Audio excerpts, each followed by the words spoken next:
আসসালামু আলাইকুম। বেশ কিছুদিন যাবত আমি একটা বিষয়ে অবজারভেশন করছি, মানে আমার ক্ষুদ্র জ্ঞানে, আমার পার্সোনালি মতামত, এটা অনেকের সাথে মিলবে মিলবে না, হয়তো অনেকের সাথে মিলতে পারে, মিলার সংখ্যা অনেক কম হইতে পারে, তবে পার্সোনাল থিঙ্ক, আমার পার্সোনাল মতামত বলতে পারে। আমি একটা জিনিস লক্ষ্য করছি যে আমাদের সমাজের মানুষের সবার আগে পরিবর্তন না হইলে কোনো কিছু পরিবর্তন হবে না। দেখেন, একটা সেন্সিটিভ বিষয়, এটা আবার অনেকে খারাপ দিকে নিয়েন না, সেন্সিটিভ বিষয়টা আমি বলি। আমাদের সমাজে দেখবেন যারা হুজুর আছে, মোল্লা, বা যারা আলেম, আলেম সমাজ, বা যারা পাঁচ ওয়াক্ত নামাজ পড়ে, যাদের দাঁড়িয়ে আছে, তারা যদি কোনো ভুল করে, এই ভুলটা মানুষ আঙ্গুল দিয়ে দেখায় না। আপনি দেখবেন, লক্ষ্য করে দেখবেন যে হুজুরা যখন ভুল করে, এই ভুলটারে মানুষ মনে করে যেটা সঠিক।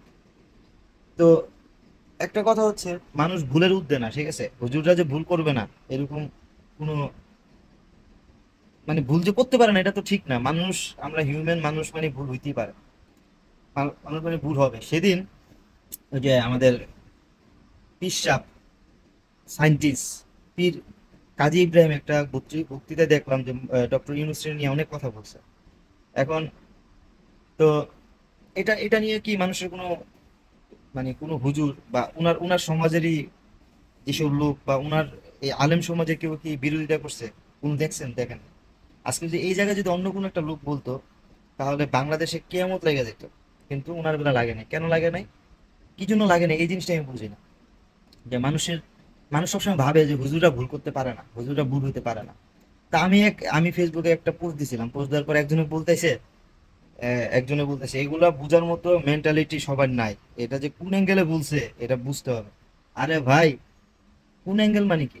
যখন আনামানা করে, মানে এটাতে গিলটি আছে দিকে আনামানা করে, আর অ্যাঙ্গেল বলতে কি? উনি একটা ওয়াজে এইসব কথা বলছে। ওটা তো ওয়াজের কয়জন মানুষের তো এই আকার ইঙ্গিতে কথা বুঝে? এত ডিপে কয়জন যায়? ওরা সাধারণ মানুষ, ওরা বেশি প্যাঁচ বুঝে না। ঠিক আছে, এগুলা এগুলা হচ্ছে জাতা একটা কথা, মানুষ প্যাঁচ বুঝে না। যে যে জায়গায় এত আকার কিন্তু থাকবে, অনেক গভীরভাবে বুঝতে হবে, ওইসব কথা বলতে হয় কেন? ওইসব কথা বলতে হবে কেন ওয়াজ মাহফিলে? ওইটা আপনার পার্সোনাল 20-25 জন এরকম বুজুর্গান লোক সব একসাথে হয়ে তারপরে বলেন, তাহলে তো সমস্যা নেই। কিন্তু এরকম পাবলিক প্লেসে এরকম হাজার হাজার মানুষের সামনে এই কথা বলতে হবে কেন? যেখানে যদি 10,000 লোক থাকে, 9,990 জন লোক এত কিছু বুঝে না, এত প্যাচগুজ বুঝে না, ওরা সাধারণ ভাষা বুঝে। ঠিক আছে, এগুলা হচ্ছে আপনার ওই যে কি জন্য বললাম, উনি কিন্তু এই কথাটা সমর্থন করতেছে। মানে উনি যে ভুল বলছে এটা কোনোভাবে সে মানতেছে না, উনি এটা টোটালি সমর্থন করতেছে যে না, উনি ভুল করতেই পারে না। এই এই যে এই হুজুরদের এই যে সবসময় ওরা সঠিক সঠিক, বা আপনি যারা পছন্দ করেন সে সবসময় সঠিক, এই এগুলাই ডুবাইছে এই সমস্যারে। কেমন দেখেন, আমাদের যে প্রধানমন্ত্রী ছিল, স্বৈরশাসক শেখ হাসিনা, ওনার ব্যাপারটা কি হয়েছে জানেন?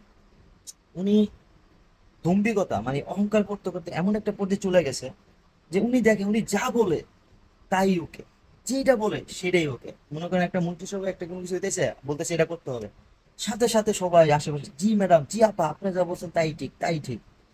এই যে একটা মনোভাব ওনার তৈরি হয়েছে, ওনার কোনো কখনো না বলে নাই কেউ যে না এটা করলে ভুল হবে, এটা করা ঠিক না।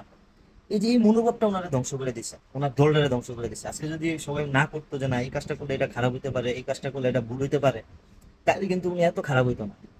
সেম কাহিনী ওই যে দেখেন হুজুররা যা কয় তাই ঠিক, যা কয় তাই ঠিক।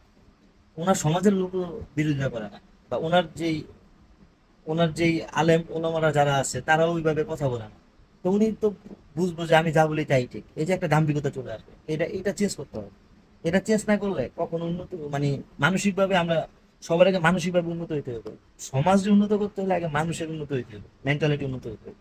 ভুল ভুল, যেটা খারাপ খারাপ, যেটা ভালো ভালো। আর সবসময় না বলতে হবে ভাই।